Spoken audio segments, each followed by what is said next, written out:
اعوذ باللہ من الشیطان الرجیم بسم اللہ الرحمن الرحیم اللہم صلی علی سیدنا و مولانا محمد وعلی آل سیدنا و مولانا محمد وبارک وسلم۔ اصل چہارم، غصہ، کینہ، حسد اور ان کا علاج۔ غصہ کی اصل آتش ہے، کیونکہ اس کا صدمہ اور اس کی ضرب دل پر پڑتی ہے، اور اس کی نسبت شیطان کے ساتھ ہے۔ جیسا کہ کہا گیا ہے، تو نے مجھ کو آگ سے پیدا کیا ہے اور آدم کو طین سے، اور معلوم ہوا کہ آگ کا کام بے قراری ہے اور مٹی کا کام سکون ہے۔ ایک کی فطرت میں اضطراب ہے اور ایک کی فطرت میں سکون، بس جس پر غصہ غالب ہوگا اس کی نسبت آدم علیہ السلام کی نسبت سے زیادہ شیطان سے ہوگی۔ اسی بنا پر حضرت ابن عمر رضی اللہ عنہ نے حضور اکرم صلی اللہ علیہ وآلہ وسلم سے دریافت کیا کہ وہ کیا چیز ہے جو مجھے خداوند تعالیٰ کے غضب سے محفوظ رکھے، تو حضور اکرم صلی اللہ علیہ وآلہ وسلم نے فرمایا، تو غصہ میں نہ آئے۔ ایک صحابی رضی اللہ تعالیٰ عنہ نے رسالت مآب صلی اللہ علیہ وآلہ وسلم سے عرض کیا کہ حضور مجھے ایک مختصر سا عمل بتائیے۔ آپ نے فرمایا، قصداً غصہ نہ کرنا۔ انہوں نے کئی بار حضور اکرم صلی اللہ علیہ وآلہ وسلم سے یہی عرض کیا، اور حضور صلی اللہ علیہ وآلہ وسلم نے جواب میں ہر بار یہی فرمایا۔ حضور اکرم صلی اللہ علیہ وآلہ وسلم کا ارشاد ہے، غصہ ایمان کو اس طرح بگاڑ دیتا ہے جس طرح ایلوا یعنی صبر شہد کی مٹھاس کو بگاڑ دیتا ہے۔ حضرت عیسیٰ علیہ السلام نے یحییٰ علیہ السلام سے کہا کہ غصہ نہ کیجیے، تو انہوں نے کہا کہ ممکن نہیں ہے کہ میں انسان ہوں۔ تب انہوں نے فرمایا، گالی جمع مت کیجیے۔ انہوں نے کہا، ہاں یہ ہو سکتا ہے، غصہ اور گالی دونوں کو جمع نہ کیا جائے۔ معلوم ہونا چاہیے کہ بالکل غصہ نہ کرنا ممکن نہیں ہے، البتہ غصہ کو پی جانا یعنی روک لینا ضروری ہے۔ حق تعالیٰ کا ارشاد ہے، اور غصہ کو پی جانے والے اور لوگوں کو معاف کر دینے والے۔ اس آیت میں ان لوگوں کی تعریف کی گئی ہے جو غصہ کو پی جاتے ہیں۔ حضور اکرم صلی اللہ علیہ وآلہ وسلم نے فرمایا ہے، جو غصہ کو پی جاتا ہے اللہ تعالیٰ اپنا عذاب اس سے اٹھا لے گا، اور جو کوئی خداوند تعالیٰ کی تقصیر کر کے عذر خواہی کرے وہ قبول فرمائے گا، اور جو اپنی زبان کو روکے گا اللہ تعالیٰ اس کی شرم رکھے گا۔ حضور صلی اللہ علیہ وآلہ وسلم کا ایک اور ارشاد ہے کہ جو کوئی غصہ کو پی جائے گا حق تعالیٰ قیامت کے دن اس کے دل کو اپنی رضامندی سے معمور فرما دے گا۔ ایک اور ارشاد گرامی ہے کہ دوزخ کا ایک دروازہ ہے کہ کوئی اس میں نہیں جائے گا مگر وہی شخص جو شرع کے برخلاف خشمگین ہوگا۔ ایک اور ارشاد والا ہے کہ بندہ جو گھونٹ پیتا ہے اللہ تعالیٰ کے نزدیک غصہ کو پی جانے سے زیادہ پسندیدہ نہیں ہے، اور اللہ تعالیٰ اس کے دل کو ایمان سے بھر دے گا۔ حضرت شیخ فضیل بن عیاض رحمۃ اللہ تعالیٰ علیہ، حضرت سفیان ثوری رحمۃ اللہ تعالیٰ علیہ اور بہت سے بزرگوں نے فرمایا ہے اور اس بات پر اتفاق کیا ہے کہ غصہ سے جو حلم کیا جاتا ہے اس سے بہتر اور کوئی کام نہیں ہے۔ جس طرح طمع کے وقت صبر کرنے سے بہتر کوئی کام نہیں ہے۔ کسی شخص نے حضرت عمر بن عبد العزیز رحمۃ اللہ تعالیٰ علیہ سے ایک سخت بات کہی۔ انہوں نے اپنا سر جھکا لیا اور فرمایا، تو نے جانا کہ مجھے غصہ آئے اور شیطان حکومت اور سرداری کا غرور میرے اندر پیدا کر دے، اور میں آج تجھ پر غصہ کروں اور کل قیامت میں تو اس کا مجھ سے بدلہ لے۔ یہ ہرگز نہیں ہوگا۔ یہ کہہ کر آپ خاموش ہو گئے۔ ایک نبی اللہ نے اپنی جماعت کے لوگوں سے فرمایا کہ کوئی ایسا ہے جو اس بات کا کفیل ہو کہ وہ غصہ نہیں کرے گا، وہی میرے بعد میرا خلیفہ ہوگا اور بہشت میں میرے ساتھ رہے گا۔ ایک شخص نے کہا کہ میں اس کا ذمہ لیتا ہوں۔ اس نے اس بات کو قبول کر لیا۔ دوسری بار انہوں نے دریافت کیا تو پھر اس نے جواب دیا کہ میں قبول کرتا ہوں۔ چنانچہ اس نے اس عہد کو پورا کیا اور وہی شخص ان کا جانشین ہوا۔ اسی کفالت اور ذمہ داری کے باعث ان کا نام یعنی لقب ذوالکفل رکھا گیا۔ فصل، معلوم ہونا چاہیے کہ غصہ انسان میں اس لیے پیدا کیا گیا ہے کہ وہ اس کا ہتھیار بن جائے، تاکہ وہ اس کے ذریعے اپنے آپ سے مضرت اور نقصان کو دور کر سکے، اور خواہش یعنی شہوت کو اس لیے پیدا کیا گیا ہے کہ جو چیز مفید ہو اس کو اپنی طرف کھینچ لے۔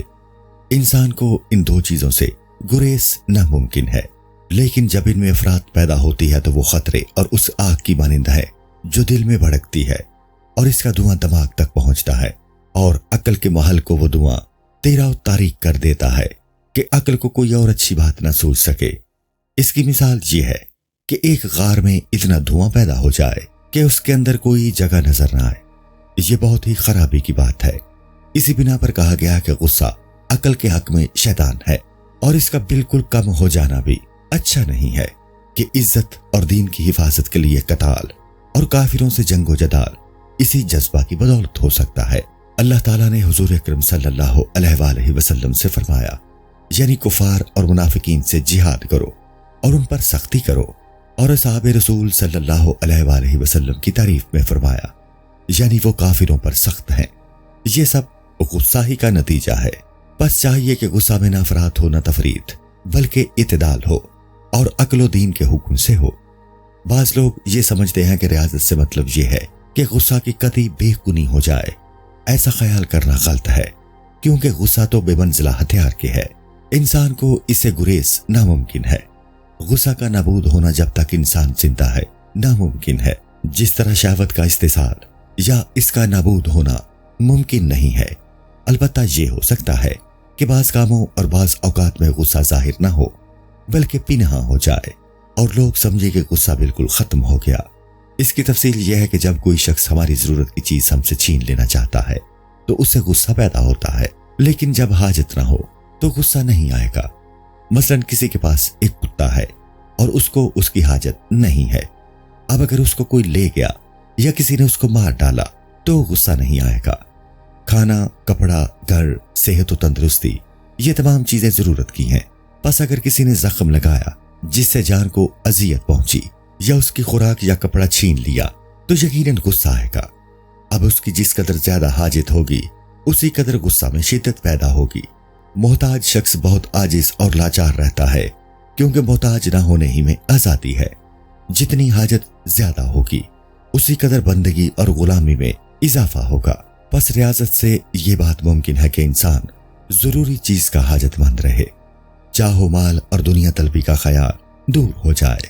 بس غصہ جو اسی حاجت کا نتیجہ ہے ختم ہو جائے گا، کیونکہ جو شخص طالب جاہ نہیں ہے اس شخص پر جو اس سے برتر مقام پر پہنچتا ہے یا اس سے مقدم بننا چاہتا ہے غصہ نہیں کرے گا۔ اس معاملہ میں مخلوق کے مابین بہت ہی تفاوت ہے، کیونکہ اکثر غصہ جاہ و مال کی افزونی کا سبب سے ہوا کرتا ہے۔ یہاں تک کہ بعض سبک مایا چیزوں پر بھی لوگ فخر کرتے ہیں، مثلا شطرنج، نرد بازی، کبوتر بازی، شراب خوری، یا مثلا کوئی شخص کہے کہ فلاں شخص اچھا شاعر ہے اور شراب کم پیتا ہے۔ یہ سن کر وہ غصہ میں آتا ہے۔ ایسی صورت میں ریاضت اور توبہ سے اس جال سے رہائی پا سکتا ہے، لیکن جو چیز آدمی کی ضرورت ہے اس معاملہ میں غصہ نابود نہیں ہوگا اور نابود ہونا بھی نہیں چاہیے، لیکن خشم اور غصہ کو قابو میں رکھنا چاہیے۔ یہ نہ ہو کہ غصہ میں آپے سے باہر ہو جائے اور عقل و شرع کے خلاف غصہ اس پر غلبہ پالے۔ بس ریاضت کرنے سے غصہ کو اس درجہ پر لا سکتے ہیں۔ اس بات کی دلیل کہ غصہ جڑ سے نہیں نکل سکتا اور اس کو بالکل ختم ہو جانا درست بھی نہیں ہے، یہ ہے کہ حضور اکرم صلی اللہ علیہ وآلہ وسلم میں یہ بات موجود تھی۔ چنانچہ آپ نے ارشاد فرمایا ہے، میں بھی لباس بشریت میں ہوں اور میں بھی اس طرح غصہ کرتا ہوں جس طرح انسان غصہ کرتا ہے، تو میں کس پر لعنت کروں یا غصہ سے اس کو برا کہوں یا ماروں؟ الہی تو اس کو اپنی رحمت کا سبب بنا دے۔ حضرت عبداللہ ابن عمر بن العاص رضی اللہ تعالیٰ عنہ کہتے ہیں کہ میں نے رسول خدا صلی اللہ علیہ وآلہ وسلم سے عرض کیا کہ یا رسول اللہ صلی اللہ علیہ وآلہ وسلم، آپ جو کچھ فرماتے ہیں کیا میں اس کو لکھ لیا کروں، خواہ آپ غصہ کی حالت میں کچھ فرمائیں؟ آپ نے فرمایا، لکھ لیا کرو۔ قسم ہے اس ذات کی جس نے مجھے نبی برحق بنایا کہ غصہ کی حالت میں سوائے حق بات کے میری زبان پر کوئی اور بات نہیں آئے گی۔ غور کرو کہ آپ نے یہ نہیں فرمایا کہ مجھے غصہ نہیں آتا ہے، بلکہ یوں فرمایا کہ غصہ مجھے حق اور انصاف سے نہیں روک سکتا۔ حضرت عائشہ رضی اللہ تعالی عنہا فرماتی ہیں کہ ایک روز مجھے بہت غصہ آیا۔ حضور صلی اللہ علیہ وآلہ وسلم میرا یہ غصہ اور غضب دیکھ کر فرمانے لگے، عائشہ رضی اللہ عنہا، یہ تمہارا شیطان آیا ہے۔ حضرت عائشہ رضی اللہ عنہا فرماتی ہیں کہ میں نے عرض کیا کہ آپ کے پاس غصہ کا شیطان نہیں ہے؟ آپ نے فرمایا ہے۔ لیکن اللہ تعالیٰ نے مجھ کو اس پر نصرت اور غلبہ عطا فرمایا ہے تاکہ وہ میرے قبضہ میں رہے، یعنی میرا غصہ قابو میں رہے اور سوائے خیر کے اور کچھ نہ کہے۔ دیکھو، آپ نے یہ نہیں فرمایا کہ میرے پاس غصہ کا شیطان نہیں ہے۔ فصل، توحید کا غلبہ غصہ کو چھپا لیتا ہے۔ اے عزیز، غصہ کی جڑ انسان کے دل سے کتی نابود نہیں ہوتی ہے۔ ہاں، یہ ممکن ہے کہ بعض احوال یا زیادہ مواقع پر توحید الہی کا اس پر غلبہ ہو اور وہ ہر ایک چیز کو اللہ تعالیٰ کی طرف سے جانے۔ اس طرح اس توحید کے غلبہ سے اس کا غصہ دب جائے گا یا پوشیدہ ہو جائے گا اور اس سے کسی چیز کا اظہار نہ ہو سکے۔ مثلا اگر کسی کو پتھر مارا جائے تو کوئی بھی پتھر پر غصہ نہیں کرتا، اگرچہ غصہ کی جڑ اس کے دل میں اپنی جگہ پر موجود ہے، کیونکہ وہ سمجھتا ہے کہ سنگ کی نہیں بلکہ سنگ انداز کی خطا ہے۔ اسی طرح اگر کوئی بادشاہ کسی کے قتل کے فرمان پر دستخط کرے تو کوئی بھی فرمان لکھنے والے قلم پر غضبناک نہیں ہوتا، کیونکہ وہ جانتا ہے کہ اس میں قلم کا کچھ اختیار نہیں ہے اور حرکت اس سے نہیں ہے، اگرچہ حرکت اس میں موجود ہے۔ اسی طرح جب کسی پر توحید الہی غالب ہو تو وہ بھی ضرور یہی سمجھتا ہے کہ تمام مخلوق اپنے فعل میں مجبور ہے، کیونکہ حرکت اگرچہ قدرت کی قید میں ہے لیکن یہ قدرت ارادے اور خواہش کی قید میں نہیں ہے اور ارادے پر انسان کا اختیار نہیں ہے۔ البتہ خواہش کی قوت کو اس پر مسلط کر دیا گیا ہے، خواہ وہ اس کو چاہے یا نہ چاہے، اور جب خواہش کی قوت کو اسے عطا کر دیا گیا تو اس میں فعل یقیناً صادر ہوگا۔ تو یہ مثال اس پتھر کی ہے جو اس کو مارا گیا، جس سے بدن کو درد اور تکلیف پہنچی، بس اس سے غصہ نہیں آنا چاہیے۔ اگر اس شخص کے پاس گوشت کھانے کے لیے ایک گوسفند تھا اور وہ مر گیا تو کیا یہ شخص اس گوسفند پر غصہ کرے گا کہ تو کیوں مر گیا؟ البتہ اس کے مرنے پر غمگین اور رنجیدہ ضرور ہوگا۔ اسی طرح اگر کوئی شخص اس کے گوسفند کو مار ڈالے اور تب بھی غصہ نہ کرے، بشرطے کہ اس پر توحید الہی کا غلبہ ہو، لیکن اس نور کا غلبہ الدوام نہیں ہوتا بلکہ برق کی طرح آئی ذرا دیر کے لیے ہوتا ہے، اور یہ التفات الہی یا اسباب کے بشری تقاضوں کے اعتبار سے ظہور پذیر ہوتا ہے۔ بہت سے ایسے لوگ ہیں جو اکثر اوقات توحید الہی سے مغلوب ہوتے ہیں۔ اس کا سبب یہ نہیں کہ ان کے دل سے غصہ کی جڑ نکل گئی ہے، بلکہ اس کا سبب یہ ہے کہ وہ اس فعل کا صدور کسی انسان سے نہیں سمجھتا ہے، اس بنا پر وہ غصہ میں نہیں آتا ہے۔ جیسے کسی کو ایک پتھر آ کر لگا اور اس پر وہ غصہ میں نہیں آیا۔ کبھی ایسا بھی ہوتا ہے کہ توحید کا غلبہ تو نہیں ہوتا لیکن دل کسی امر عظیم میں مشغول ہوتا ہے، ایسے موقع پر بھی غصہ دب جاتا ہے اور چھپ جاتا ہے۔ کسی شخص نے ایک مسلمان کو گالی دی، اس نے کہا کہ اگر قیامت میں میرے گناہوں کا پلہ بھاری ہے تو میں اس سے بھی بدتر ہوں جیسا کہ تو نے مجھ کو کہا، اور اگر میرا وہ پلہ ہلکا ہے تو پھر مجھے تیری بات کی کیا پرواہ۔ کسی شخص نے شیخ ربیع بن خیثم رحمۃ اللہ تعالی علیہ کو گالی دی، انہوں نے کہا کہ میری اور بہشت کے درمیان ایک گھاٹی حائل ہے، میں اس کے طے کرنے میں مصروف ہوں، اگر طے کر لوں تو تیری اس بات کی مجھے کیا پرواہ، اور اگر میں اس کو طے نہ کر سکا تو تیری یہ گالی میرے لیے کافی نہیں ہے بلکہ اور زیادہ گالیوں کا مستحق ہوں۔ دیکھو، یہ دونوں بزرگ آخرت کے معاملہ میں اس طرح مستغرق تھے کہ ان کا غصہ دب گیا تھا۔ کسی شخص نے امیر المومنین حضرت ابو بکر صدیق رضی اللہ تعالی عنہ کو گالی دی، آپ نے فرمایا کہ میرے ایسے بہت سے عیوب ہیں جو تجھ کو معلوم نہیں ہے۔ آپ آخرت کی فکر میں منہمک تھے، اس لیے گالی سن کر غصہ ظاہر نہیں ہوا۔ ایک عورت نے حضرت مالک دینار رحمت اللہ تعالی علیہ سے کہا کہ تم ریاکار ہو۔ یہ سن کر آپ نے فرمایا، تیرے سوا مجھے آج تک کسی نے نہیں پہچانا۔ ایک شخص نے امام شیبی رحمت اللہ علیہ کو ایک بری بات کہی، انہوں نے جواب دیا کہ اگر تو سچ کہتا ہے تو اللہ تعالیٰ میری مغفرت فرمائے، اور اگر تو جھوٹ کہتا ہے تو تیری مغفرت فرمائے۔ بس ان حالتوں کی صورت میں غصہ کا دب جانا روا اور درست ہے، اور یہ بھی ہو سکتا ہے کہ کسی کو یہ معلوم ہو کہ بندے کے غصہ نہ کرنے سے خداوند تعالیٰ خوش ہوتا ہے۔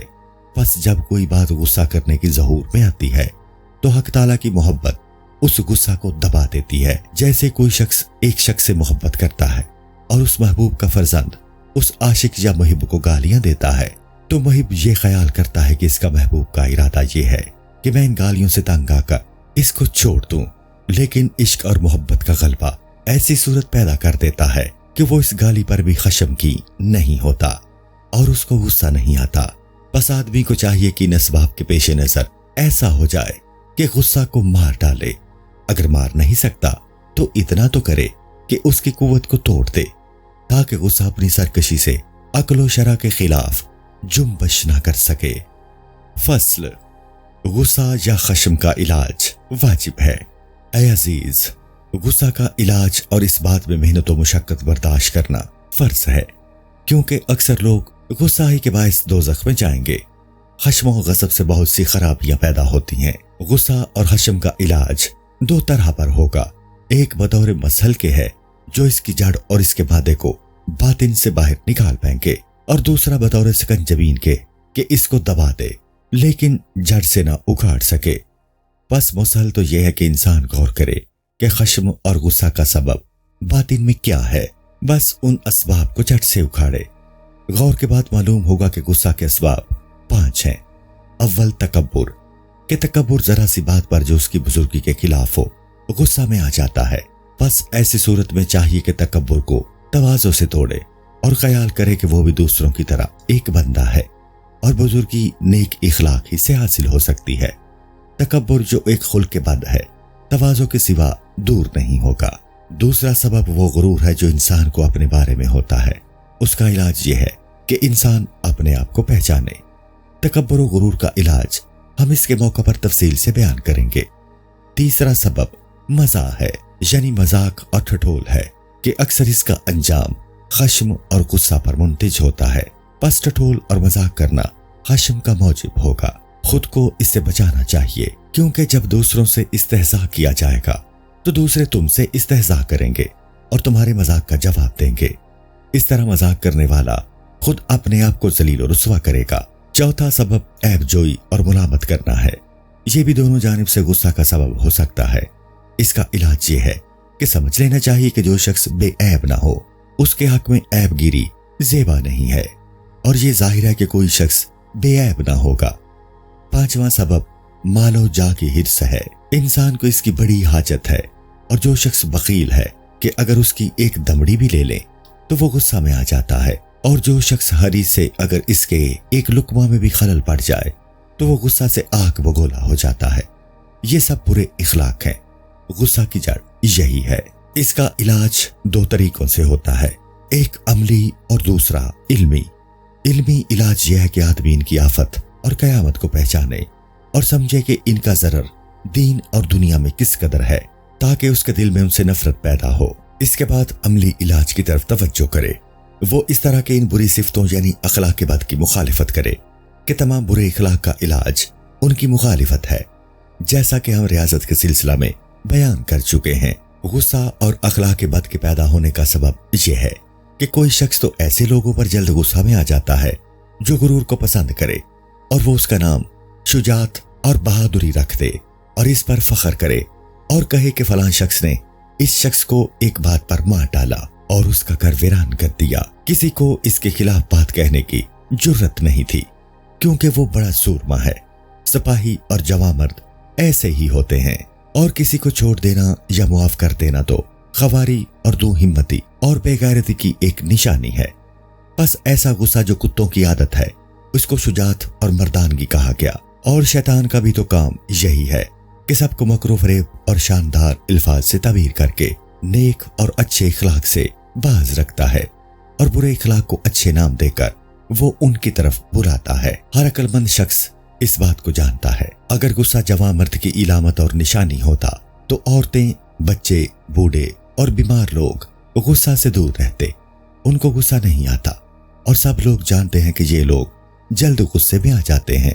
بس یہ جوان مردی نہیں ہے، مردمی تو اس میں ہے کہ انسان اپنے غصہ کو روکے، اور یہ صفت انبیاء علیہ السلام اور اولیاء کرام رحم اللہ تعالیٰ کی ہے۔ غصہ کرنا نادانوں، وحشی ترکوں اور درندہ صفت لوگوں کا شعار ہے۔ بس تم غور کرو کہ تمام بزرگی انبیاء اور اولیاء کے مانند رہنے میں ہے یا احمقوں اور نادانوں کی طرح رہنے میں۔ فصل، یہ باتیں جو اوپر ہم نے ذکر کی ہیں وہ غصہ کے مادے کو دفع کرنے کے لیے مسحل کا حکم رکھتی ہیں۔ جو کوئی اس طرح اس کو دفع نہیں کر سکتا تو چاہیے کہ غضب کے جوش کو تسکین دے، اور یہ تسکین اس سکنجبین سے ہوگی جو علم کی شرینی اور صبر کی تلخی سے بنائی گئی ہے۔ اور تمام اخلاق کا علاج یعنی معجون علم و عمل ہے۔ عمل یہ ہے کہ ان آیات اور احادیث میں غور کرے جو غصہ کی مذمت اور غصہ کو پی جانے کے ثواب میں وارد ہوئی ہیں، جیسا کہ ہم اوپر بیان کر چکے ہیں، اور اپنے دل سے کہے کہ حق تعالیٰ تجھ پر اس سے زیادہ قدرت رکھتا ہے جو تجھے دوسروں پر حاصل ہے۔ اگر تو کسی پر غصہ کرے گا تو قیامت میں خدا کے غضب سے کس طرح محفوظ رہے گا؟ حضور اکرم صلی اللہ علیہ وآلہ وسلم نے ایک غلام کو کسی کام کے لیے بھیجا۔ وہ دیر سے واپس آیا تو آپ نے فرمایا، اگر قیامت میں انتقام نہ لیا جاتا تو میں تجھے مارتا۔ بس غصہ کے وقت انسان اپنے دل میں کہے کہ یہ تیرا غصہ اس واسطے ہے کہ تقدیر الہی سے ایک کام ہوا، نہ کہ تیرے ارادے سے، بس تیرا یہ جھگڑا خدا سے جھگڑا ہوا۔ بس اگر ان اسباب کے بارے میں جو آخرت سے تعلق رکھتے ہیں غصہ فرو نہ ہو تو پھر دنیاوی اغراض پر نظر کرے اور سوچے کہ اگر وہ غصہ کرے گا تو دوسرا بھی غصہ کرے گا اور بدلہ لے گا، کیونکہ دشمن کو حقیر نہیں سمجھنا چاہیے۔ مثلا کوئی غلام جس نے خدمت تقصیر کی تھی بھاگ گیا، ممکن ہے کہ وہ کبھی آ کر معذرت کرے۔ انسان کو چاہیے کہ غصہ کی حالت میں اپنی صورت کی زشتی یعنی بگاڑ کا خیال کرے کہ غصہ میں صورت کس طرح بدل جاتی ہے۔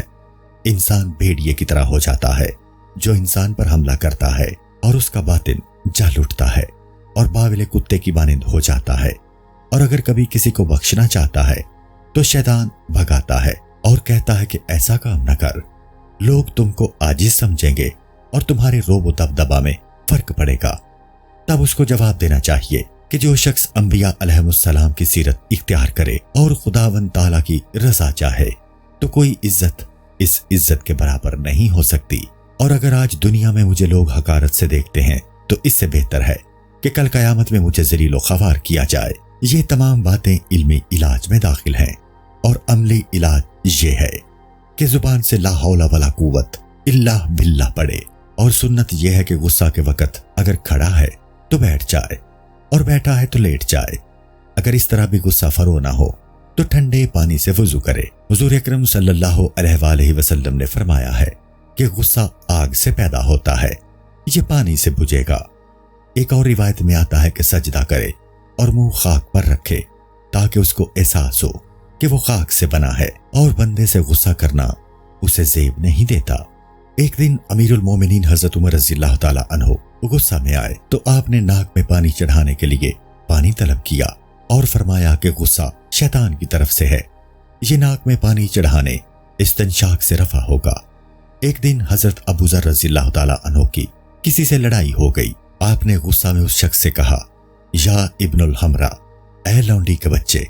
تب حضور اکرم صلی اللہ علیہ وآلہ وسلم نے ان سے فرمایا، میں نے سنا ہے کہ آج تم نے کسی شخص کی ماں کی عیب گیری کی ہے۔ اے ابو ذر، تم کو کسی سیاہ یا سرخ پر فضیلت نہیں ہوگی سوائے تقوی کے، یعنی تقوی باعث فضیلت ہے، نہ کہ رنگ۔ حضرت ابو ذر رضی اللہ تعالی عنہ یہ نصیحت سن کر اس شخص کے پاس گئے تاکہ اس سے معذرت طلب کریں۔ جب وہ شخص سامنے آیا تو حضرت ابو ذر رضی اللہ تعالی عنہ نے اس شخص کو سلام کیا۔ ام المومنین حضرت عائشہ رضی اللہ تعالی عنہ کو غصہ آتا تو حضور اکرم صلی اللہ علیہ وآلہ وسلم ان کی ناک پکڑ کر فرماتے، اے عائشہ رضی اللہ عنہا، یہ دعا پڑھو۔ فصل: اے عزیز، معلوم ہونا چاہیے کہ کسی شخص نے ایک شخص پر ظلم کیا یا اس کو گالی دی تو اولا یہ ہے کہ سننے والا خاموش رہے اور جواب نہ دے۔ ہاں، یہ واجب نہیں ہے کہ اسی طرح ہر ایک کو جواب دینے کی رخصت ہی نہیں ہے، اور گالی کے عوض گالی اور غیبت کے عوض غیبت درست نہیں ہے کہ ان چیزوں سے اس پر تعزیر واجب ہوگی۔ ہاں، اگر کسی نے سخت بات کہی اور اس میں دروغ نہیں ہے تو اس کو رخصت ہے، کیونکہ یہ بدلہ کے حکم میں ہے۔ اگرچہ حضور اکرم صلی اللہ علیہ وآلہ وسلم نے فرمایا ہے کہ اگر کوئی شخص تیرا وہ عیب زبان پر لایا جو تجھ میں ہے تو اس کے عوض تو اس کا عیب ظاہر نہ کر۔ ایسا کرنا مستحب ہے اور جواب دینا واجب نہیں ہے، جبکہ زنا یا گالی کی طرف نسبت نہ کی جائے۔ اس کی دلیل حضور اکرم صلی اللہ علیہ وآلہ وسلم کا یہ ارشاد گرامی ہے، وہ شخص جو ایک دوسرے کو گالی دیتے ہیں اس کا ضرر اس پر ہے جس نے شروع کیا، یہاں تک کہ مظلوم حد سے تجاوز کر جائے۔ حضرت عائشہ رضی اللہ تعالی عنہا فرماتی ہیں، حضور رسول خدا صلی اللہ علیہ وآلہ وسلم کی ازواج مطہرات نے حضرت فاطمہ رضی اللہ عنہا سے کہا کہ تم حضور اکرم صلی اللہ علیہ وآلہ وسلم سے کہو کہ ہم میں اور عائشہ رضی اللہ عنہا میں حضور انصاف سے کام لیں، کیونکہ حضور اکرم صلی اللہ علیہ وآلہ وسلم حضرت عائشہ رضی اللہ عنہا سے بہت محبت فرماتے تھے۔ حضور اکرم صلی اللہ علیہ وآلہ وسلم استراحت فرما رہے تھے، تب حضرت فاطمہ رضی اللہ عنہا نے ازواج مطہرات کا یہ پیغام آپ کو پہنچایا۔ حضور اکرم صلی اللہ علیہ وآلہ وسلم نے فرمایا، اے فاطمہ رضی اللہ عنہا، جس کو میں دوست رکھتا ہوں کیا تم اسے دوست نہیں رکھتی ہو؟ حضرت فاطمہ رضی اللہ عنہا نے جواب دیا، جی ہاں میں اس کو دوست رکھتی ہوں۔ تب آپ نے فرمایا کہ عائشہ رضی اللہ عنہا کو دوست رکھو کہ وہ مجھے بہت محبوب ہے۔ حضرت فاطمہ رضی اللہ عنہا نے یہ ماجرا ازواج مطہرات کے گوش گزار کر دیا۔ انہوں نے کہا کہ ہم کو اس بات سے طمانیت حاصل نہیں ہے۔ اس کے بعد ان ازواج مطہرات نے یعنی ام المومنین حضرت زینب رضی اللہ تعالی عنہا کو اس پیغام کے ساتھ حضور کی خدمت میں بھیجا۔ وہ حضور اکرم صلی اللہ علیہ وآلہ وسلم کے ساتھ محبت میں میری برابری کا دعویٰ کرتی ہیں۔ جس وقت حضور اکرم صلی اللہ علیہ وآلہ وسلم میرے یہاں تشریف لائے تو حضرت زینب رضی اللہ عنہا کہہ رہی تھی کہ ابو بکر رضی اللہ تعالی عنہ کی بیٹی ایسی ہے ویسی ہے، یعنی وہ مجھے برا کہہ رہی تھی اور میں خاموشی کے ساتھ سن رہی تھی تاکہ مجھے حضور سرور کونین صلی اللہ علیہ وآلہ وسلم جواب کی اجازت مرحمت فرمائے۔ چنانچہ آپ نے مجھے جواب دینے کی اجازت مرحمت فرمائی۔ میں نے جواب میں اس قدر باتیں کہیں کہ میرا گلا خشک ہو گیا اور ام المومنین حضرت زینب رضی اللہ عنہا تھک گئی۔ تب حضرت رسول خدا صلی اللہ علیہ وآلہ وسلم فرمانے لگے کہ عائشہ ابو بکر رضی اللہ تعالی عنہ کی بیٹی ہے، یعنی تم اس سے مقابلہ نہ کر سکو گی۔ مذکورہ بالا واقعہ اس بات کی دلیل ہے کہ جواب دینا درست ہے، بشرطے کہ وہ صحیح اور راست ہو، اس میں دروغ نہ ہو۔ مثلا جواب میں کہے، اے احمق، اے جاہل، شرما اور خاموش ہو جا۔ ظاہر ہے کہ کوئی شخص حماقت اور جہل سے عاری و خالی نہیں ہے، بس انسان کو چاہیے کہ ایسے الفاظ کی عادت کرے جو بہت برا نہ ہو، تاکہ غصہ کے وقت وہی الفاظ اس کے منہ سے نکلیں اور کوئی دوسرا فحش کلمہ اس کی زبان پر نہ آئے، مثلا بدبخت، ناقص، ناہنجار اور ٹکر گدھا وغیرہ۔ حاصل کلام یہ ہے کہ جب کسی کو جواب دینا پڑے تو حد سے تجاوز نہ کرے، اگرچہ یہ امر دشوار ہے، اسی واسطے جواب نہ دینا ہی زیادہ بہتر سمجھا گیا ہے۔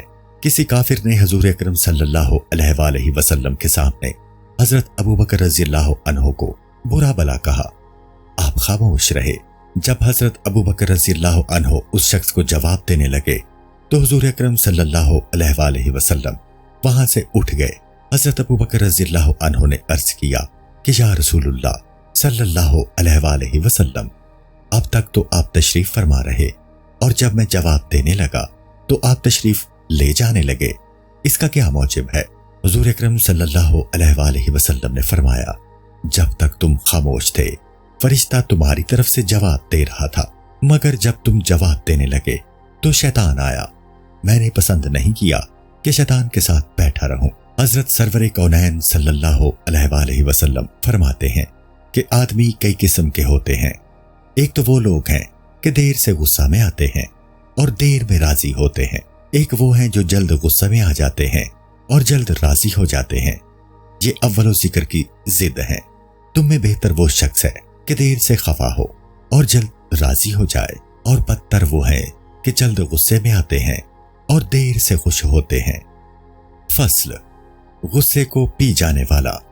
جو کوئی غصے کو ارادے اور دیانت سے پی جائے وہ نیک وقت ہے، البتہ اگر مجبوری اور ضرورت لاحق ہو جائے اور تب غصہ کو پیے تو وہ غصہ اس کے دل میں جمع ہو کر غرور اور تکبر کا سرمایہ بن جائے گا۔ حضور علیہ التحیات والثناء نے فرمایا ہے، مومن میں حسد اور کینہ نہیں ہوتا، بس جان لینا چاہیے کہ کینہ غصہ کا فرزند ہے، جس سے 8 اولادیں ہوئیں، ان میں سے ہر ایک دین کی ہلاکت کا سبب ہوگا۔ ان میں سے ایک یہ ہے کہ حسد کرے گا، یعنی کسی کے غم سے شاد ہوگا اور اس کی خوشی سے غمگین۔ دوسرا یہ کہ شماتت کرے گا، یعنی کسی پر کچھ بلا نازل ہوگی تو شادمانی کا اظہار کرے گا۔ تیسرا یہ کہ غیبت، دروغ اور فحش سے اس کے رازوں کو آشکار کرے گا۔ چوتھا یہ کہ بات کرنا چھوڑ دے گا اور سلام کا جواب نہیں دے گا۔ پانچواں یہ کہ حقارت کی نظر سے دیکھے گا اور اس پر زبان درازی کرے گا۔ چھٹا یہ کہ اس کا مذاق اڑائے گا۔ ساتواں یہ کہ اس کا حق بجا لانے میں قصور کرے گا اور صلہ رحمی نہیں کرے گا، یعنی اقربا سے مروت نہیں کرے گا اور رشتہ داروں کے حقوق ادا نہیں کرے گا اور ان کے ساتھ انصاف نہیں کرے گا اور طالب معافی نہیں ہوگا۔ آٹھواں یہ کہ جب اس پر قابو پائے گا اس کو ضرر پہنچائے گا اور دوسروں کو بھی اس کی اظہار ثانی پر ابھارے گا۔ اگر کوئی بہت دیندار ہے اور معصیت کے کام سے نفور ہے تو اتنا تو ضرور کرے گا کہ اس کے ساتھ جو احسان کرتا تھا اس کو روک دے گا اور اس کے ساتھ مدارات پیش نہیں آئے گا اور نہ اس کے کاموں میں دل سوزی کرے گا اور نہ اس کے ساتھ اللہ کے ذکر میں شریک ہوگا اور نہ اس کی تعریف کرے گا۔ یہ تمام باتیں آدمی کے نقصان اور اس کی خرابی کا باعث ہوتی ہیں۔ مستح حضرت ابو بکر صدیق رضی اللہ تعالی عنہ کے خالہ زاد بھائی تھے۔ جب حضرت عائشہ رضی اللہ عنہا کی افق واقعہ یعنی تہمت میں اس نے لب کشائی کی تو حضرت ابو بکر صدیق رضی اللہ تعالی عنہ نے اس کا نفقہ بند کر دیا اور قسم کھائی کہ آئندہ اس کی مالی مدد نہیں کروں گا۔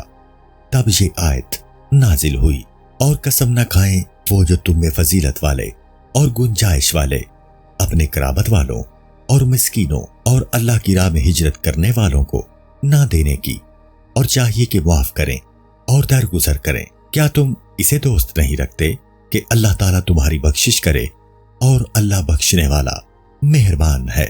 حاصل اس حکم کا یہ ہے کہ اہل قرابت اور مساکین وغیرہ سے ترک مروت کے باب میں قسم کھانا درست نہیں ہے، بلکہ آدمی کو خطا بخش بنایا ہے۔ کیا ایسے لوگ خداوند تعالیٰ کی بخشائش کی آرزو نہیں رکھتے؟ تب حضرت صدیق اکبر رضی اللہ تعالیٰ عنہ کہنے لگے، واللہ میں مغفرت کو دوست رکھتا ہوں اور مستح کا وظیفہ اور اس کا نفقہ پھر جاری کر دیا۔ بس جب دل میں کسی سے کینہ پیدا ہوتا ہے تو وہ تین حال سے خالی نہیں ہوتا۔ ایک یہ کہ وہ شخص اپنے نفس سے جھگڑا کرے گا کہ دوسرے پر احسان کرے، یہ درجہ صدیقین کا ہے۔ دوسرا درجہ یہ ہے کہ نہ نیکی کرے نہ برائی، یہ درجہ زاہدوں کا ہے۔ تیسرا درجہ یہ ہے کہ اس سے بدی کرے، یہ درجہ فاسقوں اور ظالموں کا ہے۔ جب تم سے کوئی بدی کرے تو تم اس پر احسان کرو، یہ بارگاہ الہی میں بڑے تقرب کا سبب ہوتا ہے۔ اگر یہ حوصلہ نہیں ہے تو اس کو معاف کر دے کہ عفو معافی کی بڑی فضیلت ہے۔ رسول مقبول صلی اللہ علیہ وآلہ وسلم نے فرمایا ہے کہ تین چیزیں ہیں جن کو میں قسم کھا کر بیان کروں گا۔ ایک یہ کہ صدقہ دینے سے مال کم نہیں ہوتا ہے، صدقہ دیا کرو۔ دوسرے یہ کہ کوئی ایسا نہیں ہے کہ جس نے کسی کی خطا بخشی ہو اور حق تعالیٰ نے قیامت میں بڑی عزت نہ دی ہو۔ تیسرے یہ کہ جو کوئی دریوزہ گری کی عادت ڈالے گا حق تعالیٰ اس کو افلاس میں گرفتار کرے گا۔ حضور صلی اللہ علیہ وآلہ وسلم نے اپنے کام کے لیے کبھی غصہ نہیں کیا۔ حضرت عائشہ رضی اللہ تعالی عنہا فرماتی ہیں کہ میں نے ایسا کبھی نہیں دیکھا کہ حضور صلی اللہ علیہ وآلہ وسلم نے اپنے کام کے واسطے کسی پر غصہ کیا ہو، پر جب کوئی شخص اللہ تعالیٰ کا کام ترک کرتا تو حضور صلی اللہ علیہ وآلہ وسلم اس سے بہت ناراض ہوتے تھے، اور جب آپ کو ان دو باتوں میں سے ایک بات کا اختیار دیا جاتا تو آپ وہ بات اختیار فرماتے جو مخلوق پر آسان ہوتی، بشرطے کہ اس میں معصیت نہ ہوتی، یعنی امت کے لیے آسانی کے پہلو کو پسند فرماتے۔ حضرت عقید بن عامر رضی اللہ عنہ فرماتے ہیں کہ حضرت صلی اللہ علیہ وآلہ وسلم نے میرا ہاتھ پکڑ کر فرمایا، کیا میں تجھے خبر دوں کہ بہترین خلق دنیا اور دین میں کیا ہے؟ وہ یہ ہے کہ کوئی تجھ سے قطع محبت کرے اور تو اس سے دوستی کرے، اور جو کوئی تجھے محروم کرے تو اس کو عطا کرے، اور جو کوئی تجھ پر ظلم کرے تو اس کو معاف کر دے۔ حضور اکرم صلی اللہ علیہ وآلہ وسلم نے فرمایا کہ حضرت موسیٰ علیہ السلام نے خداوند تعالیٰ سے دریافت کیا کہ الہی تیرے بندوں میں کون تجھے سب سے زیادہ عزیز ہے؟ اللہ تعالیٰ نے فرمایا، وہ بندہ جو انتقام کی قدرت کے باوجود معاف کر دے۔ حضور اکرم صلی اللہ علیہ وآلہ وسلم نے جب مکہ فتح کیا اور ان کفار قریش پر آپ غالب آ گئے جنہوں نے آپ کو حد سے زیادہ ستایا تھا اور اس وقت ڈر رہے تھے اور سب کو اپنی جانوں کا خوف تھا، حضور صلی اللہ علیہ وآلہ وسلم کعبہ کے دروازے پر اپنا دست مبارک رکھ کر فرمانے لگے کہ اللہ تعالیٰ ایک ہے، اس کا کوئی شریک نہیں ہے، اس نے اپنا وعدہ پورا فرمایا اور اپنے بندے کو نصرت عطا فرمائی اور دشمن کو شکست دی۔ تم اپنے بارے میں اے کفار قریش کیا سمجھتے ہو اور کیا کہتے ہو؟ کفار قریش کہنے لگے یا رسول اللہ صلی اللہ علیہ وآلہ وسلم، سوائے خیر کے ہم کیا کہیں؟ ہم آپ کے کرم کے امیدوار ہیں، آج آپ کو سب کچھ اختیار ہے۔ تب حضور اکرم صلی اللہ علیہ وآلہ وسلم نے فرمایا میں وہ بات کہوں گا جو میرے بھائی یوسف علیہ السلام نے اپنے بھائیوں پر قابو پا کر کہی تھی، یعنی تم پر سرزنش نہیں ہے۔ یہ فرما کر آپ نے سب کو فکر سے آزاد کر دیا اور فرمایا کسی کو تم سے تعارض اور سروکار نہیں ہے۔ خطا بخشی کا اجر عظیم۔ حضور اکرم صلی اللہ علیہ وآلہ وسلم کا ارشاد ہے کہ جب لوگ قیامت میں محشور ہوں گے تو منادی آواز دے گا کہ جس کا حق اللہ پر ہے وہ اٹھے۔ تب کتنے ہی ہزار آدمی جنہوں نے دوسروں کی خطا بخش دی تھی اٹھیں گے اور بغیر حساب کے بہشت میں داخل ہو جائیں گے۔ حضرت معاویہ رضی اللہ عنہ نے کہا ہے کہ غصہ کی حالت میں صبر کرو تاکہ تم کو فرصت ملے، اور جب فرصت ملے اور تم کو قدرت ہو تو معاف کر دو۔ ایک مجرم شخص کو حشام بن عبد المالک کے سامنے حاضر کیا گیا۔ وہ معذرت پیش کرنے لگا۔ حشام نے کہا میرے سامنے بحث مت کر۔ اس نے جواب دیا کہ جب خداوند تعالیٰ کے حضور میں اپنی عذر خواہی کے لیے جھگڑ سکتے ہیں تو آپ کے سامنے کیوں نہ جھگڑوں؟ یہ سن کر حشام نے کہا اچھا کیا کہتا ہے؟ منقول ہے کہ حضرت ابن مسعود رضی اللہ عنہ کا مال چوری ہو گیا۔ لوگ چور پر لعنت کرنے لگے۔ آپ نے فرمایا یا الہی، اگر چور حاجت مند تھا اور حاجت کے سبب سے اس نے میرا مال چرایا تو اس کو مبارک ہو، اور اگر معصیت کی دلیری سے اس نے چوری کی ہے تو یہ گناہ اس کا آخری گناہ ہو، یعنی وہ آئندہ نہ کرے۔ حضرت شیخ فضیل بن عیاض رحمۃ اللہ تعالی علیہ کہتے ہیں کہ میں نے ایک شخص کو جس کا مال چوری ہو گیا تھا طواف کے وقت دیکھا کہ وہ رو رہا تھا۔ میں نے کہا کیا مال کے لیے رو رہے ہو؟ اس شخص نے مجھے جواب دیا کہ میں اس واسطے رو رہا ہوں کہ مجھے یقین ہے کہ قیامت میں وہ میرے ساتھ کھڑا ہوگا اور اس کا کچھ عذر پیش نہیں جائے گا۔ مجھے اس کے حال پر رحم آ رہا ہے، اس وجہ سے رو رہا ہوں۔ عبد الملک بن مروان کے سامنے چند قیدیوں کو لایا گیا۔ اس وقت ایک بزرگ بھی اس کے پاس تشریف فرما تھے۔ انہوں نے عبد الملک سے کہا کہ آپ نے خدا سے جو چاہا تھا وہ خدا نے آپ کو عطا کیا، یعنی حکومت اقتدار۔ اب آپ بھی وہ کیجئے جس کو خدا پسند فرماتا ہے، یعنی عفو درگزر۔ یہ سن کر عبد الملک نے تمام قیدیوں کو رہا کر دیا۔ انجیل میں آتا ہے کہ جو شخص اپنے اوپر ظلم کرنے والے کی خداوند تعالیٰ سے بخشائش چاہتا ہے، شیطان اس کے پاس سے بھاگ جائے گا۔ بس لازم ہے کہ جب غصہ ظاہر ہو تو عفو سے کام لے اور معاملات میں نرمی اختیار کرے تاکہ غصہ ظاہر نہ ہونے پائے۔ حضور اکرم صلی اللہ علیہ وآلہ وسلم نے حضرت عائشہ رضی اللہ تعالی عنہا سے فرمایا کہ اے عائشہ رضی اللہ عنہا، جس کو نرمی کی صفت سے بہرہ مند کیا گیا ہے وہ دین اور دنیا دونوں سے بہرہ مند ہوا، اور جس کو محروم کیا ہے وہ دین اور دنیا کی خوبی سے محروم رہا۔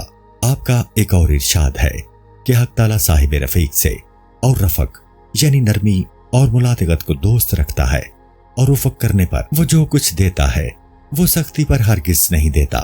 حضور اکرم صلی اللہ علیہ وآلہ وسلم نے ام المومنین حضرت عائشہ رضی اللہ عنہا سے فرمایا تمام کاموں میں نرمی اختیار کرو۔ جس کام میں رفق کا دخل ہوتا ہے اللہ تعالیٰ اس کام کو آراستہ کر دیتا ہے، اور جس میں رفق کا دخل نہیں ہوتا اس کو بگاڑ دیتا ہے۔ حسد اور اس کی آفتیں۔ اے عزیز، معلوم ہونا چاہیے کہ غصے سے کینہ پیدا ہوتا ہے اور کینے سے حسد، اور یہ حسد مہلکات سے ہے۔ حضور نبی اکرم صلی اللہ علیہ وآلہ وسلم نے فرمایا کہ حسد نیکیوں کو اس طرح کھا جاتا ہے جیسے آگ لکڑی کو کھا جاتی ہے۔ ایک اور ارشاد اس سلسلہ میں ہے کہ 3 چیزیں ایسی ہیں کہ ان سے کوئی انسان خالی نہیں ہے۔ 1 گمان بد، 2 فعل بد، سوم حسد۔ میں تم کو سکھلاؤں کہ اس کا علاج کیا ہے۔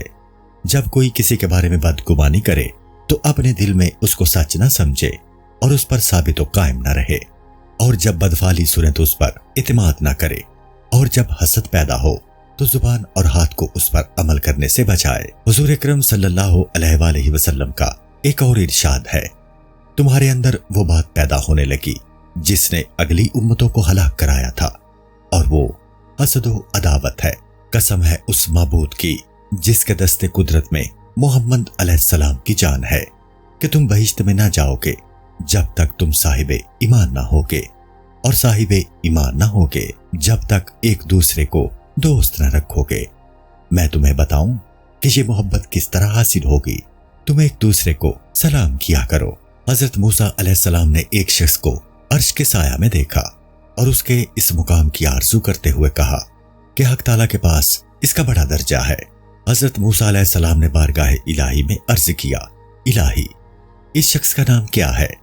خداوند تعالیٰ نے نام ظاہر نہیں فرمایا، لیکن فرمایا کہ میں اس کے عمل سے تم کو خبر دیتا ہوں کہ اس نے کبھی حسد نہیں کیا، ماں باپ کی کبھی نافرمانی نہیں کی اور نہ غماری کی۔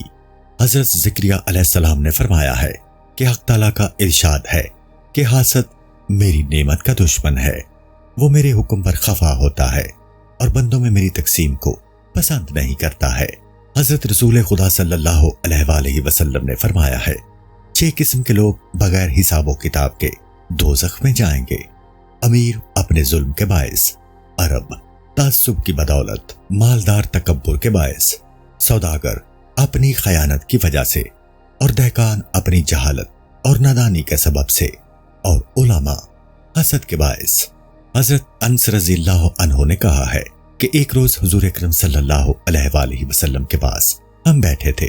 آپ نے فرمایا، اب ایک شخص اہل بہشت سے یہاں آئے گا۔ تب انصار کی جماعت کے ایک صاحب تشریف لائے، اپنے بائیں ہاتھ میں لوٹا لٹکائے تھے، وضو کا پانی ان کی داڑھی سے ٹپک رہا تھا۔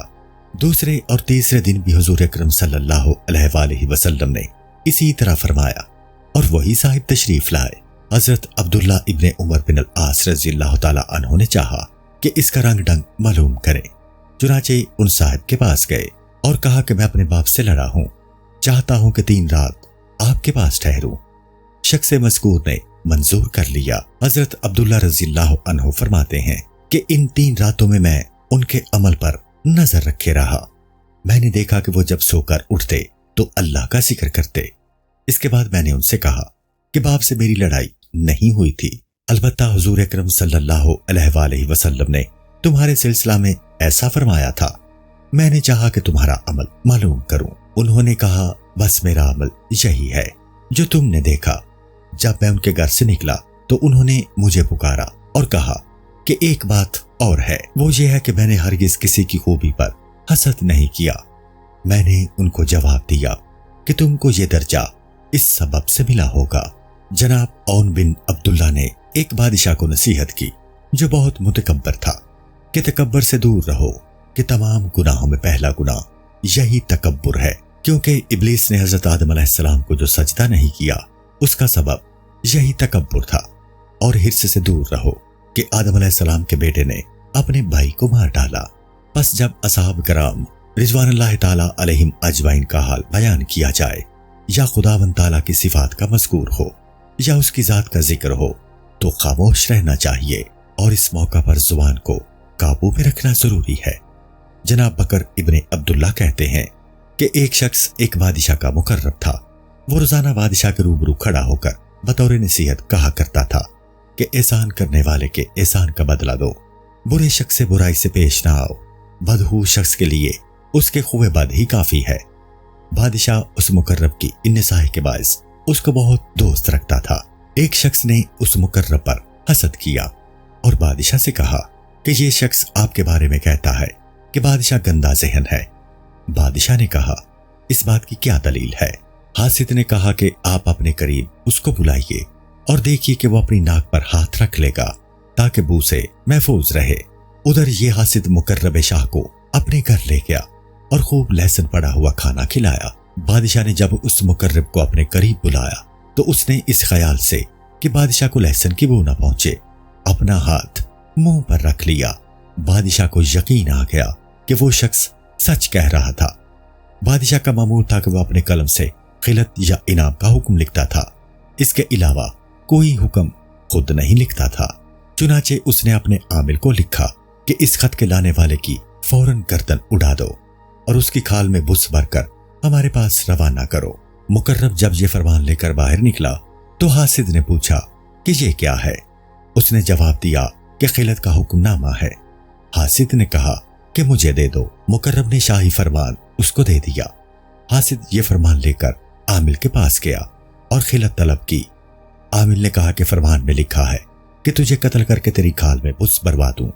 حاسد نے کہا واہ واہ، یہ خط تو دوسرے شخص کے لیے لکھا گیا تھا، تم بادشاہ سے معلوم کر لو۔ عامل نے کہا کہ بادشاہ کے حکم میں چون و چرا کی گنجائش نہیں ہوتی ہے۔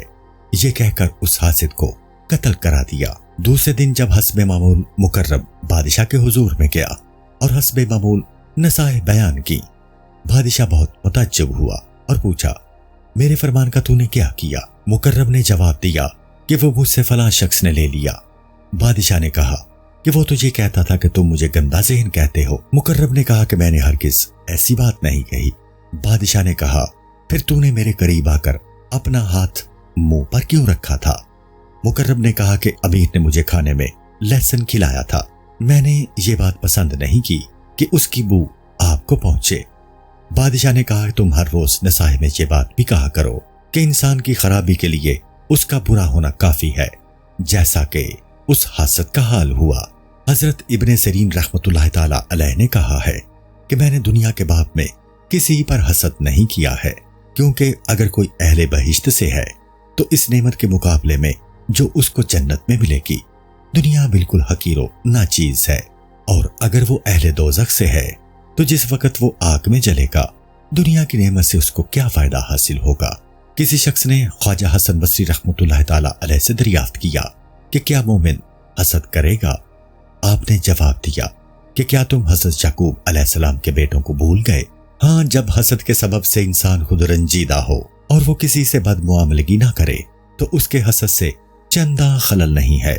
حضرت ابو الدرداء رضی اللہ عنہ فرماتے ہیں کہ جو کوئی موت کو بہت زیادہ یاد کرے گا تو وہ نہ خوش ہوگا اور نہ کسی دوسرے پر حسد کرے گا۔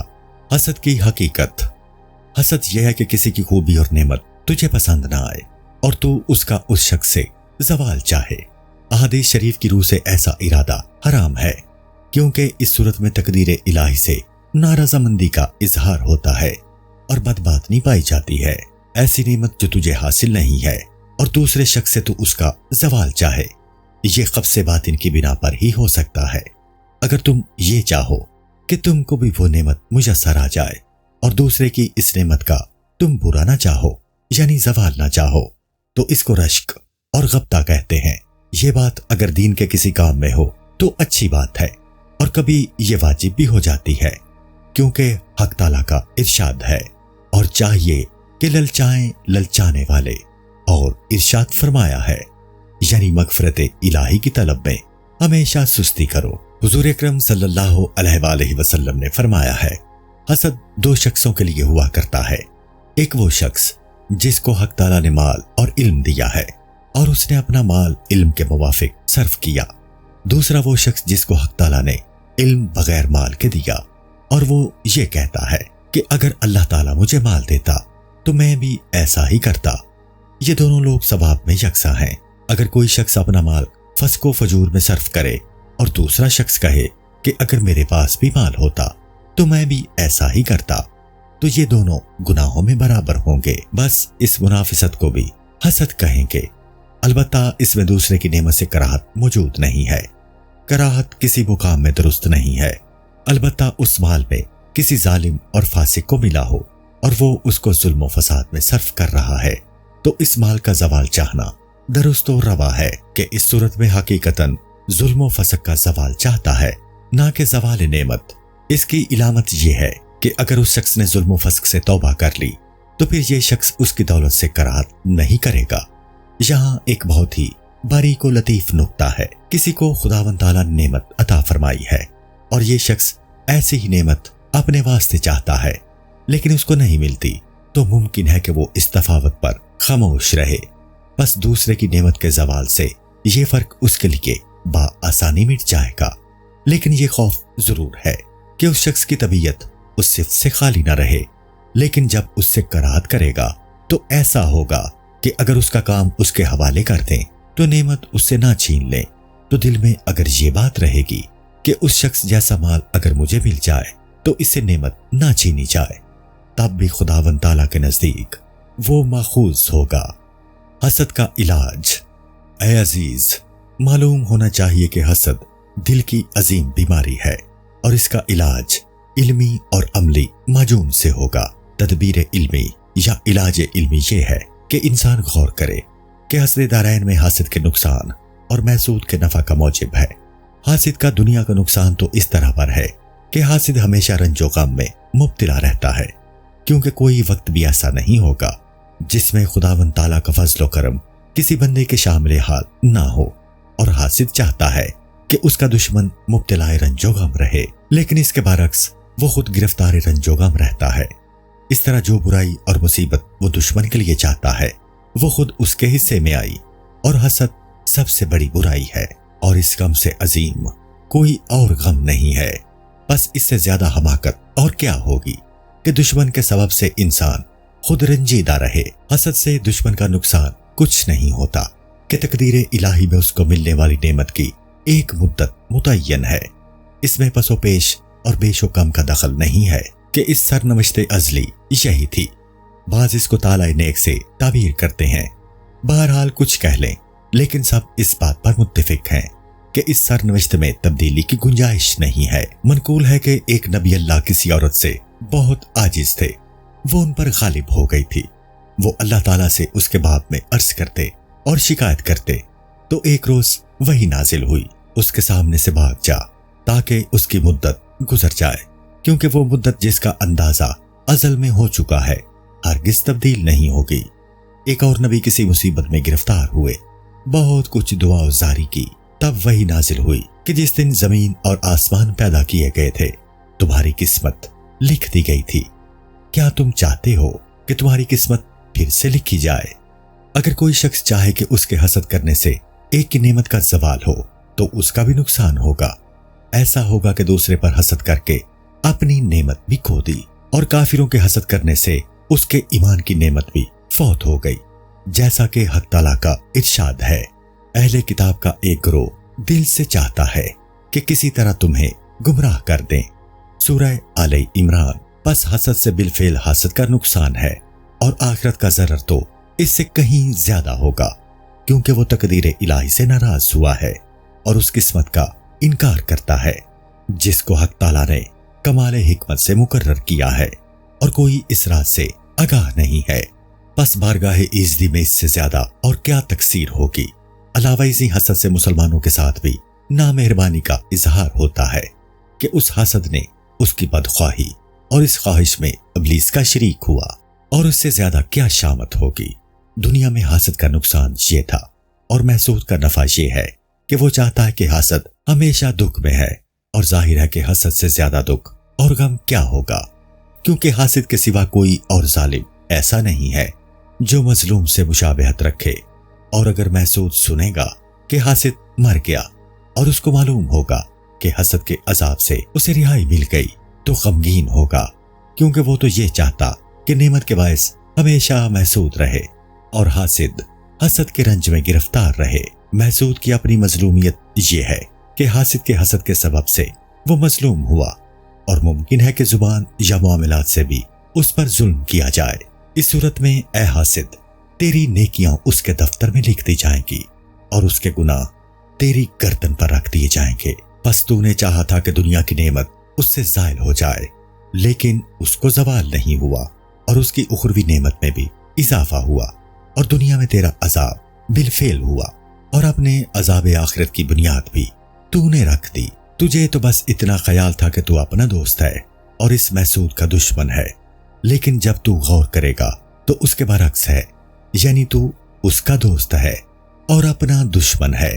تو خود کو غمگین رکھتا ہے، اور ابلیس کو جو تیرا عظیم دشمن ہے شاد کام کرتا ہے، کیونکہ شیطان نے جب دیکھا کہ تیرے پاس نعمت علم، زور اور مال و جاہ نہیں ہے تو اس کو اندیشہ ہوا کہ ثواب آخرت تجھے کہیں حاصل نہ ہو جائے۔ بس اس نے چاہا کہ یہ ثواب آخرت بھی تجھے نہ ملے، اور جیسا ابلیس نے چاہا ویسا ہی ہوا، کیونکہ جو شخص عالموں اور دینداروں کو دوست رکھتا ہے اور ان کی جاہ و حشمت سے خوش ہوتا ہے، وہ کل قیامت میں ان کے ساتھ رہے گا۔ کہا گیا ہے کہ مرد وہ ہے جو عالم، متعلم یا ان کو دوست رکھنے والا ہو، اور حاسد ان تینوں خوبیوں سے محروم ہے۔ حاسد کی مثال اس شخص کی ہے جو دشمن کو مارنے کے لیے پتھر پھینکے، لیکن پتھر دشمن کو لگنے کی بجائے پلٹ کر پھینکنے والے شخص کی سیدھی آنکھ پر لگے اور وہ پھوٹ جائے۔ اب غصہ اور زیادہ ہوا، دوسری بار اور زور سے پتھر پھینکا، لیکن اس بار بھی دشمن کو نہ لگا اور پلٹ کر اسی کو لگا اور دوسری آنکھ بھی پھوٹ گئی۔ تیسری بار پھر پھینکا، اس مرتبہ سر ہی پھٹ گیا اور دشمن سلامت رہا۔ اس کے دوسرے دشمن اس کو دیکھتے ہیں اور اس کے حال پر ہنستے ہیں۔ حاسد کا بھی یہی حال ہے، شیطان اس سے اسی طرح مذاق کرتا ہے۔ یہ سب آفتیں حسد کی ہیں۔ اگر حسد اس بات پر کرے کہ ہاتھ اور زبان سے ستم کرے، غیبت کرے، جھوٹ بولے، حق بات کا انکار کرے، تو اس کا مظلمہ یعنی ظلم کا بدلہ بہت عظیم ہوگا۔ بس جو شخص یہ جان لے کہ حسد زہر قاتل ہے، تو اگر وہ عاقل ہے تو ضرور اس کو دفع کرے گا۔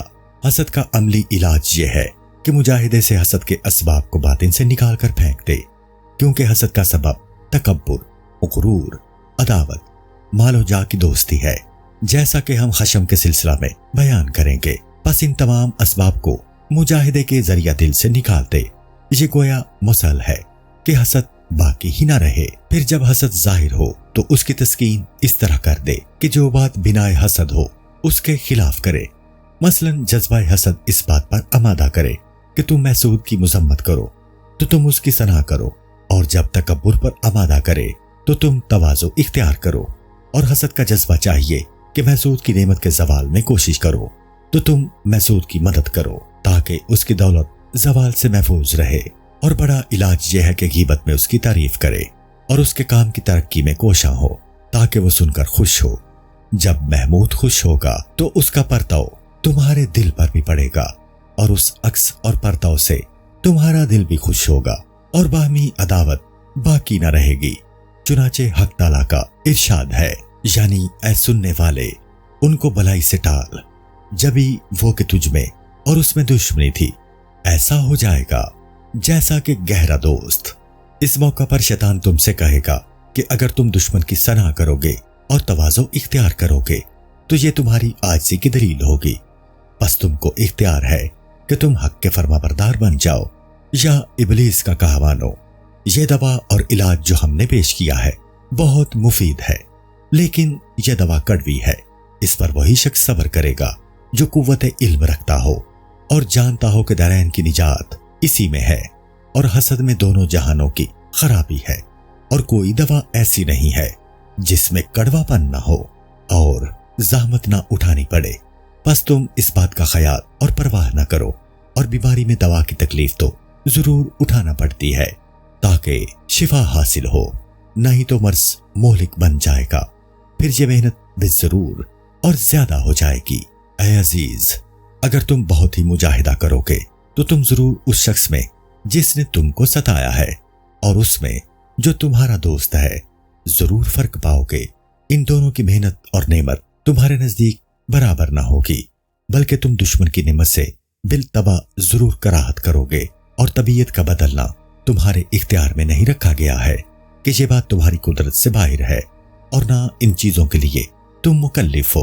ایک یہ کہ قول و فعل سے اس بات کو ظاہر نہ کرو، دوسرے یہ کہ عقل کی مدد سے حسد سے بیزار رہو اور کوشش کرو کہ تم سے حسد رفع ہو جائے۔ جب تم اتنا کام کرو گے تو حسد کے ابال سے چھوٹ جاؤ گے۔ اگر قول و فعل سے اظہار نہیں کیا اور دل میں کراہت نہ رکھی تو بقول باز اس کی وجہ سے خداوند تعالیٰ کے حضور میں ماخوذ ہوگے، کیونکہ حسد حرام ہے اور یہ دل کا عمل ہے، جسم کا عمل نہیں ہے۔ اور جو کوئی ایک مسلمان کی تکلیف اور مصیبت کا خواہاں ہوتا ہے اور اس کی خوشی سے غمگین ہوتا ہے تو ضرور ماخوذ ہوگا، مگر یہ کہ اس صفت یعنی حسد سے کراہت کرے تب اس کے ابال سے بچ سکتا ہے۔ لیکن حسد سے بالکل وہ شخص چھوٹ سکتا ہے جس پر توحید غالب ہو اور وہ کسی کو دوست اور دشمن نہ سمجھے، بلکہ بندگی کی آنکھ سے سب کو دیکھے اور تمام کاموں کا فاعل حقیقی خدا کو سمجھے۔ یہ صفت نادر ہے، برق کی طرح ظاہر ہوتی ہے اور چلی جاتی ہے، اکثر قائم نہیں رہتی۔ واللہ عالم بالصواب۔ السلام علیکم۔ پوری کتاب دیکھنے کے لیے ہمارے یوٹیوب چینل صوفی سما کی پلے لسٹ میں جائیں۔ یہاں آپ کو مختلف بزرگوں کی کتابیں ملیں گی، اور جو کتاب پوری نہ ہوئی اس پر کام تیزی سے ہو رہا ہے اور ریگولر بیسس پر اپلوڈ ہوتی رہتی ہیں۔ آپ سے گزارش ہے کہ آپ ہمارے یوٹیوب چینل کو سبسکرائب کر لیں اور بیل نوٹیفیکیشن پر کلک کر لیں تاکہ ہماری آنے والی کتابیں آپ کو ملتی رہیں۔ جزاک اللہ خیر۔